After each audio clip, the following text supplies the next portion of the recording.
ভারতীয়দের প্রার্থনা ছিল, আমরা সবাই ছিলাম একসঙ্গে, আমরা সবাই একসাথে ছিলাম। আজকে এটা অত্যন্ত গর্বের মুহূর্ত যে আমরা টিট ফর ট্যাট বলতে শিখে গেছি, এবং আরও বেশি আনন্দের বিষয় যে আমরা পরের দেশের তৈরি যন্ত্রপাতি এবং যুদ্ধাস্ত্রের উপর নির্ভরশীল নই।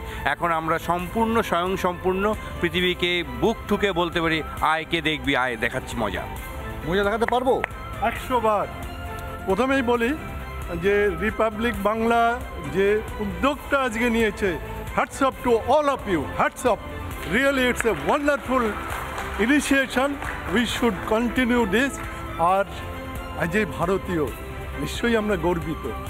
আমরা এই গর্ব আরও আমাদের যারা লিডারশিপে আছেন প্রত্যেকটা পার্টির মানুষ যেন আমাদের সঙ্গে এক জায়গায় দাঁড়িয়ে একভাবে, সবাই ধর্ম বর্ণ সবাই অল 140 কোটি মানুষ সবাই কিন্তু একসঙ্গে।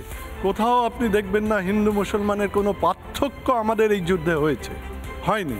আমরা সবাই কিন্তু একসঙ্গে লড়েছি, সবাই একসঙ্গে ভেবেছি যে আমরা এবার কি করব। রিপাবলিক তো এই চেতনার কথাই বলছে, এই চেতনাটাই রিপাবলিকের সবচেয়ে বড় সম্পদ।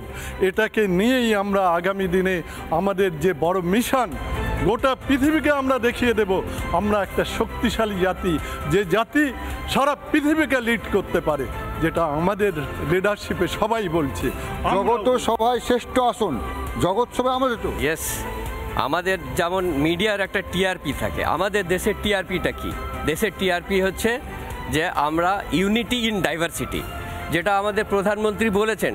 এবং আপনারা সবাই দেখেছেন এই যে 5-6-7 দিনের যে প্রবলেমটা চলছিল, তাতে কত ইউনাইটেড হয়ে জাতি ধর্ম নির্বিশেষে সবাই চেয়েছে যে আমরা দেশকে সাপোর্ট করব।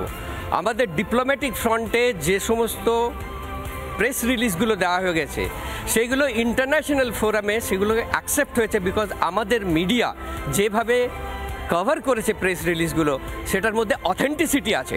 যেখানে পাকিস্তানের কিছু প্রেস রিলিজ যেগুলো আমাদের মিডিয়া থ্রু আমরা দেখতে পেয়েছি, সেখানে কোনো অথেন্টিসিটি নেই, এবং সেখানে যিনি অ্যাঙ্কার আছেন এমন কোশ্চেন জিজ্ঞেস করেছেন, তার কোনো উত্তর না দিয়ে উল্টোপাল্টা উত্তর দিয়েছেন। তো আমরা ডিপ্লোমেসি থেকে শুরু করে, আমি আর্মি থেকে বিলং করি, আর্মির ডাক্তার, তো আমাদের সমস্ত এয়ারফোর্স, নেভি আর army and the CRPF and BSF, আমরা যেভাবে নতুনভাবে করতে হবে। উনি বলছেন বিবিধের মাঝে যে মিলনের কথা বলছে, যে রাষ্ট্রবাদী চেতনার কথা বলছে।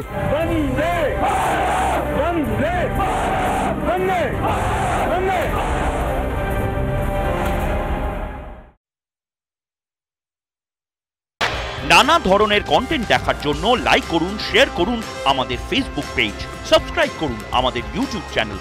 পাশাপাশি অন্যান্য ব্রেকিং নিউজের জন্য অবশ্যই চোখ রাখুন রিপাবলিক বাংলায়।